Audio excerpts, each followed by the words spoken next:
of the night here on Kiwi, and it's time for this. The Radio Wammo Breakfast. Issues of the day under T-Radar. Yeah, let's talk issues, eh? T-Radar's with us this morning. Morning, T-Radar. Always an issue, there really is. Oh, and issues. And there's a few. There's a few to talk about. There is. Shall we... It's hard to know where to start, isn't it? I don't know where to start, actually. I was thinking of whether or not I should have started with the biggest non-issue I've ever seen printed in the newspaper ever, or something a little bit more sort of substantial. Let's go with that first. Look, so you've got to know that clearly it is a slow news week, and the Herald this week, I've only seen it on the interweb because I don't sort of, get the Herald delivered anymore. Non-story of the week. Apparently, Wammo, if you go to the service station to buy your products, Yes. your milk, your bread, your toilet paper, Yes. it's going to cost you more than the supermarket. No. Heaven forbid, did you realise? What a scandal. Well, heavens to Betsy, isn't that what they say? And so the article's all about, well, is it convenience, but it comes at a cost. Oh, I had no idea before. If they hadn't done this deep investigative journalism, Exactly. I'd have had no idea. God forbid they should venture into a dairy. Come or on. a superette. Come on, Herald. What is going on? The best thing about it, this is fantastic, and here I quote, an unscientific survey conducted by the Herald yesterday showed that buying grocery items from the local supermarket could save you about a quarter of your bill. Really? An unscientific survey. It's clearly someone went to someone, why don't you just go out and buy some stuff, see what it costs you, then go and try to buy the same thing at the service station. The Herald's great at unscientific surveys because, that's what all the web polls are all about. None of those are scientific. Yes. People sort of are saying, it's this or it's that. But, outrageous, really. Look, you see, I often see the chap from the local dairy, lovely chap, love going down to that local dairy, at the supermarket, filling up the trolley. I know that's where he buys his stuff, and he's got to mark it up a bit to make a wee profit down in the local dairy. That's fine. Exactly right. Look, I heard some outraged talkback callers on this the other day, saying there was a legal maximum price that things could be, and the talkback host said, actually, you're mental. Well, he didn't use the word mental. He just suggested that perhaps the person needed to recheck their facts. Right. So, yes, but, to be fair to the Herald, they've gone all out with this. They've had quotes from the BP spokespeople, and I think they're probably, a spokesperson from Foodstuffs Auckland. Look out, they'll be on a crusade soon. Yeah, there'll be an editorial about it. In a week when all of this other stuff is going on, that's what they write about. Yeah, now, obviously, let's talk about the tsunami, mini tsunami that it was. It's actually, now footage is coming to light, photos, stories. It was actually a pretty big deal. It was a pretty big deal. Not a big tsunami, but a fairly big deal. There's a great bit of footage, congratulations to the Herald here this time round. They're linking to a YouTube clip. They are clip. linking to a YouTube clip. Good for them. They've embraced the technological age. Down in Christchurch, was it in the Avon sort of mouth there somewhere? Yes, in the estuary. In the estuary, yes. And there it is. It's all calm and just gently rolling across the estuary is this subtle wall of water. Yeah, but the key word there is wall. Yes. Probably, how high do you reckon it was? About 30 centimetres, 40 centimetres? About that, yeah. But, that can swoop up a long way. There was a diver who was sort of got caught in it, and he said, it's terrible, swept away. But the rest of New Zealand, what did we do, Wammo? Rush to the beach. Yeah. Did you pack your flutterboard? Well, to be fair, I actually snoozed through the whole emergency. Oh. I was aware of the earthquake the night before. I was bang onto that because that came through on the old Twitter very quickly. But no, I was sleeping that morning. I saw this on a blog this morning. Someone said, they'd praised National Radio for their coverage of the tsunami, and someone went, doesn't anyone know? You just get it all on Twitter. Well, how? No, yeah.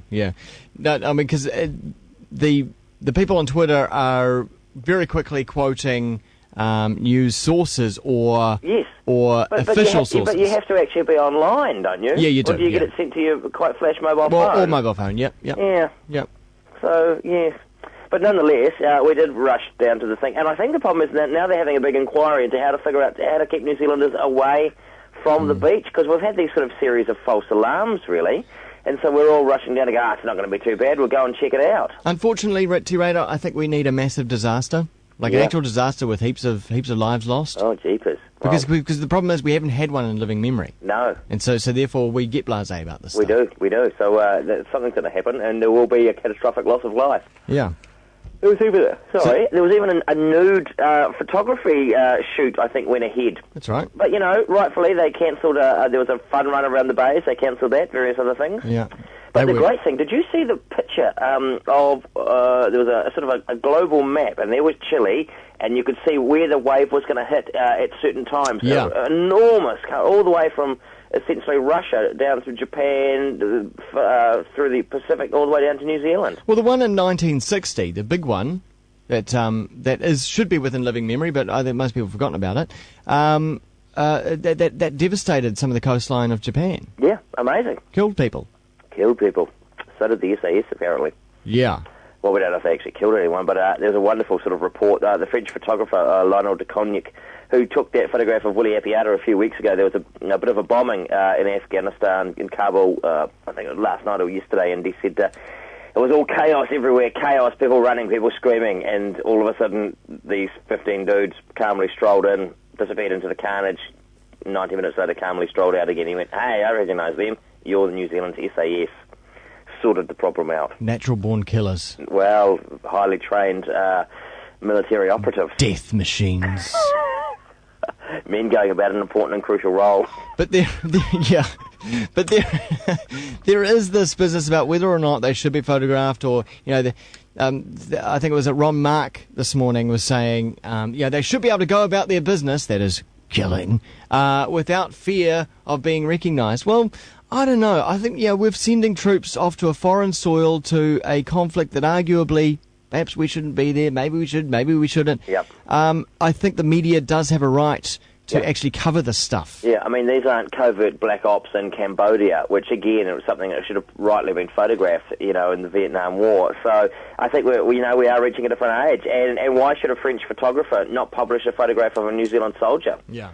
That's up to them. Then the question is, well, should they publish them here? And, well, I suspect the jury is out on that. Because in time you can have hindsight, but, let's just say this was Vietnam. Oh, we shouldn't be covering what the New Zealand troops are doing in Vietnam. Exactly. But in hindsight, yes, we should have been covering what the New Zealand troops were doing in Vietnam. That's right. Yes. And the thing is, look, they've all got all hidden behind such a bloody massive facial hair that you'd never recognise them anyway. Yeah, exactly, because they get home and they shave it off. Exactly.